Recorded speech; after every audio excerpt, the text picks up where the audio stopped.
lebih pasti hidup penuh kemenangan setiap hari. Suatu saat Yesus panggilku menjadi pekerja melayani, jadi saksi bagi Dia. Bukan sembarang pekerja, Yesusku luar biasa. Dia raja segala raja. Memanggilku menuai ladangnya, hanya anugerah semata. Aku dipakai olehnya. Sungguh amat istimewa menjadi pekerja Kristus yang mulia. Sungguh amat istimewa menjadi pekerja Kristus yang mulia. Sungguh amat istimewa menjadi pekerja Kristus yang mulia. Shalom, Bapak Ibu Saudara yang terkasih dalam Tuhan. Bersyukur kita bertemu lagi pada hari ini untuk bersama-sama merenungkan kebenaran firman Tuhan. Namun sebelumnya kita akan berdoa terlebih dahulu. Bapa kami yang berada dalam kerajaan surga, mengucap syukur Tuhan bahwa penyertaan Tuhan dalam setiap kehidupan kami, sehingga kami boleh datang hari ini Tuhan untuk bersama-sama belajar kebenaran firman-Mu. Biarlah Tuhan jadikan hati kami Tuhan menjadi tanah yang gembur, supaya siap ditabur oleh kebenaran firman Tuhan. Pakai hamba-Mu yang terbatas ini Tuhan untuk menyampaikan setiap kebenaran firman-Mu, dan biarlah Tuhan firman Tuhan ini boleh melekat dalam setiap hati kami untuk kami lakukan. Terima kasih Bapa, semua doa ini kami alaskan dalam pengasihan-Mu Tuhan, terpuji dalam kelas namanya. Haleluya, amin. Oke, hari ini kita akan merenungkan firman Tuhan dengan judul 3B dalam segala kata, yang terambil dari 1 Tesalonika 5 ayat 16 sampai 18. Jadi di sini adakah di antara kita yang pernah menonton kartun SpongeBob SquarePants? Nah, di sana ada tokoh yang bernama Squidward Tentacles ya. Jadi kalau kita terlepas dari setiap mungkin apa yang terjadi dalam film ini, mungkin teori atau apa mengenai film ini, kita akan membahas tokoh ini aja sedikit di awal.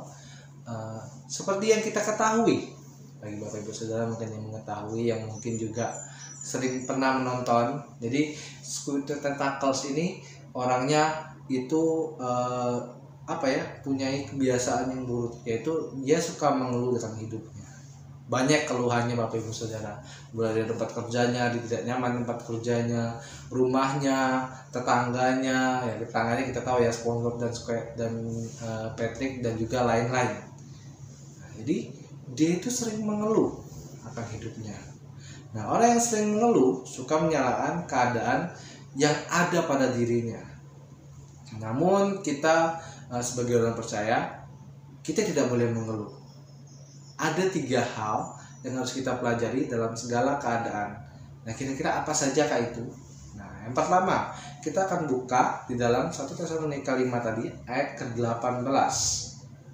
Pertama, kita harus mengucap syukurlah dalam segala hal, sebab itulah yang dikehendaki Allah dalam Kristus Yesus bagi kamu. Nah, Bapak Ibu Saudara, jadi untuk sekedar pemberitahuan di awal, jadi latar belakang surat 1 Tesalonika ini berkisah bagaimana Paulus yang terpaksa meninggalkan Tesalonika dikarenakan penganiayaan yang dilakukan oleh orang Yahudi yang iri hati dan dibantu oleh petualang-petualang pasar pada saat itu. Nah, kalau kita bisa lihat itu dalam Kisah Para Rasul 17 ayat 1-9. Tetapi walaupun begitu, di pembukaan 1 Tesalonika, Paulus tetap mengucap syukur Bapak Ibu Saudara. Dia tetap mengucap syukur akan semua yang terjadi kepada Paulus dan rekan-rekannya, dan mereka tetap bertahan. Kita akan fokus pada ayat 18 ini terlebih dahulu yang mengajarkan kita bagaimana rasa syukur itu. Nah, jadi Paulus di sini dikatakan bagaimana mengucap syukurlah dalam segala hal. Paulus menekankan bagaimana tentang rasa syukur kita tentang segala hal. Bersyukur untuk segala hal yang diberikan Tuhan. Nah, bukan untuk yang baik aja ya Bapak Ibu Saudara, tapi kalau misalnya kita mengalami suatu hal yang mungkin tidak mengenakan bagi kita, mungkin suatu hal yang membuat kita berduka cita, mungkin yang membuat kita marah dan lain-lain, bagaimana kita mengucap syukur atas semuanya itu. Nah, walaupun Paulus pada saat sebelum dia meninggalkan Tesalonika, dia mengalami penganiayaan tersebut, tapi Paulus tidak mengeluh. Dia tetap mengucap syukur akan apa yang dihadapi, dan Paulus pun menunjukkan bagaimana ketahanan imannya. Nah, itu yang penting. Jadi kita bersyukur, jangan seperti yang contoh yang pertama tadi, kisah yang pertama tadi yang kita bahas, sosok Squidward itu bagaimana dia mengeluh saja apa yang terjadi. Nah, tapi kita harus senantiasa bersyukur. Nah, begitu juga STBI mengucap syukur. Ini di tanggal ini sudah mendekati akhir semester. Nah, akhir semester, dan mengucap syukur karena tinggal beberapa hari lagi semester ini akan dilalui. Baik itu semua yang kita hadapi, entah itu mungkin tugas-tugas, entah itu dosen yang mengajar, mahasiswa yang menerima, dan karyawan-karyawan dan lain-lain, semuanya itu kita yakin bahwa Tuhan yang boleh menyertai, dan kita harus mengucap syukur akan semuanya itu. Begitu juga mungkin Bapak Ibu Saudara ya, yang pada saat ini menghadapi setiap kehidupan dan tetap mengucap syukur di dalamnya akan setiap apa yang dihadapi. Nah, jadi mari kita mengucap syukur. Ada satu kata yang mungkin kita bisa jadikan pengingat kita untuk bersyukur. Bersyukur itu harus melihat ke bawah, bukan karena kita lemah, tetapi kita tahu bahwa Tuhan bersama denganku. Jadi mari kita bersyukur Bapak Ibu Saudara akan setiap apa yang Tuhan berikan kepada kita. Nah, selanjutnya bagian kedua yaitu bersukacita. Di sini di ayat 16 dalam 1 Tesalonika dikatakan bersukacitalah senantiasa. Nah, seperti yang saya bahas di awal, bagaimana Paulus ini kan dihentikan oleh orang Yahudi dan juga petualang pasar tadi ya.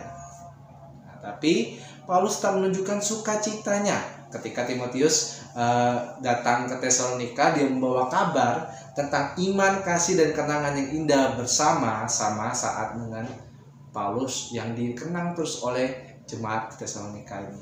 Walaupun Paulus harus mengalami penolakan, tetapi jemaat di Tesalonika ini tetap diminta untuk tetap bersukacita. Nah, di sini walaupun mungkin Paulus tahu apa yang dialami mereka, bukan hanya penganiayaan saja, tapi kesedihan mereka akan orang-orang yang telah meninggal. Tetapi Paulus mengingatkan tentang bagaimana mereka yang meninggal dalam Kristus mempunyai pengharapan dan akan dikumpulkan bersama-sama dengan Allah. Nah, mampukah kita melihat sisi yang baik dari suatu penderitaan itu? Kita harus melihat sisi yang baik, dan bukankah penderitaan itu diizinkan Tuhan untuk membuat kita semakin teguh, membuat kita semakin kuat di dalamnya. Yakinlah ketika kita bersukacita dalam setiap keadaan, baik itu susah maupun sedih maupun senang, semuanya itu kita percaya bahwa semuanya itu sesuai dengan rencana Tuhan dan kita bisa tenang. Definisi bersukacita ini dalam kata ini menggunakan kata yang digambarkan dengan penuh sorak, penuh bahagia dan rasa tenang di dalamnya. Jadi dibutuhkan usaha, tetapi bukanlah sesuatu yang tidak mungkin untuk dilakukan. Jadi kita harus tetap bersukacita dalam keadaan kita. Nah, ada suatu ilustrasi yang mungkin bisa menggambarkan kebenaran firman Tuhan ini. Jadi ada seorang petani tua yang memiliki seekor kuda yang digunakannya untuk mengelola ladang. Suatu hari kuda tersebut melarikan diri di bukit, dan ketika para tetangganya mendengar berita itu, mereka bersimpati kepada orang tua itu atas nasib buruk yang dideritanya. Namun si petani itu berkata, nasib buruk, nasib baik, siapa yang tahu? Nah, seminggu kemudian kuda itu kembali Bapak Ibu Saudara. kembali dengan membawa kawanan kuda liar dari pegunungan.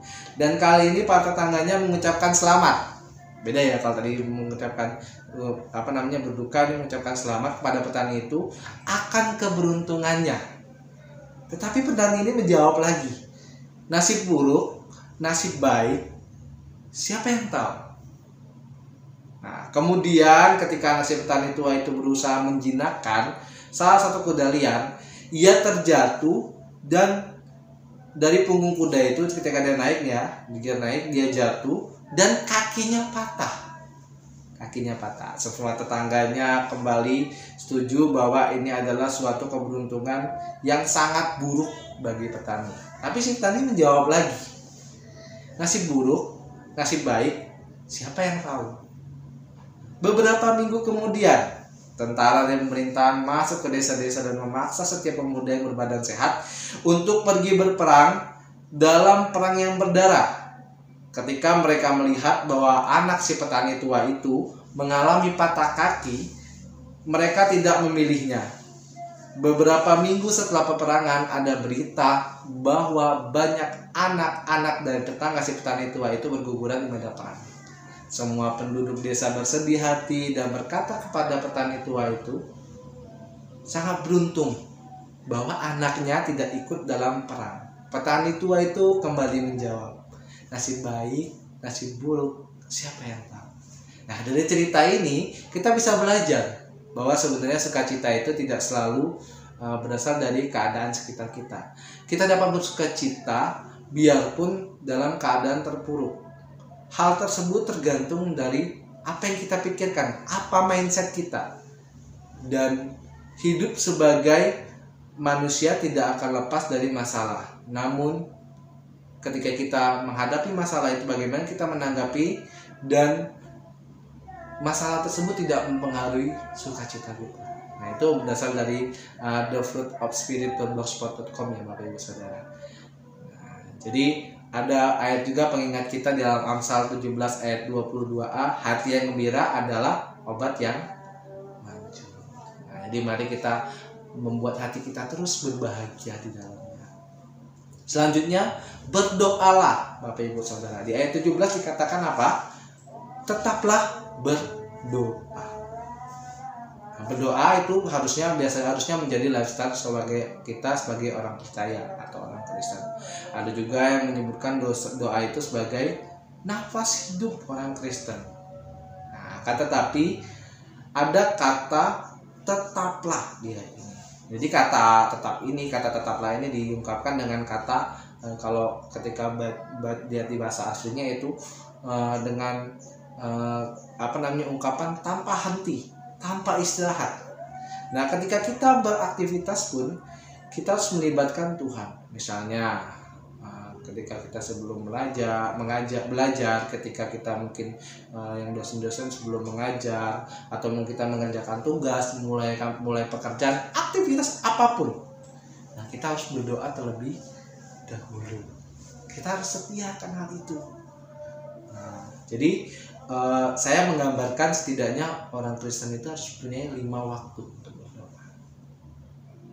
Apa saja itu? Saat makan 3 kali, bangun tidur, dan tidur sebelum malam. Itu belum ditambah aktivitas tadi yang saya bilang Bapak Ibu Saudara.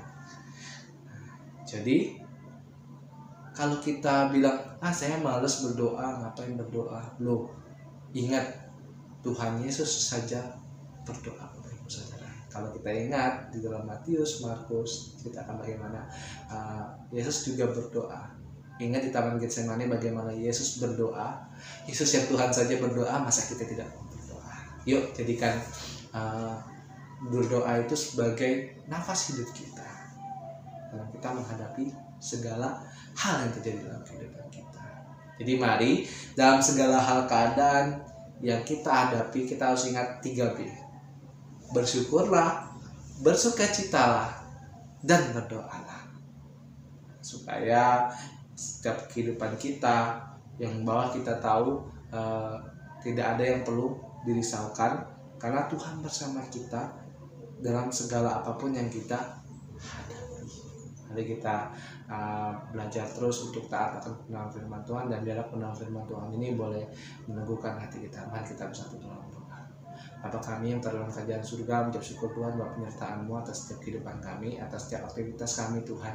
Dan kami belajar kebenaran firman Tuhan hari ini Tuhan. Biarlah firman Tuhan ini boleh memateraikan kepada kami, supaya kami terus bersyukur, bersukacita, dan berdoa di dalam Tuhan. Biarlah Tuhan pimpin kami dalam melaksanakan kebenaran firman-Mu ini Tuhan, dan biarlah Tuhan yang pimpin dengan Roh Kudus-Mu supaya kami boleh taat. Terima kasih Bapa. Semua doa ini kami alaskan dalam nama-Mu Tuhan. Terpuji dalam keselamanya. Haleluya. Amin. Selamat siang, pagi atau sore bagi Bapak Ibu Saudara yang menyaksikan. Tuhan Yesus memberkati. Bukan sembarang pekerja.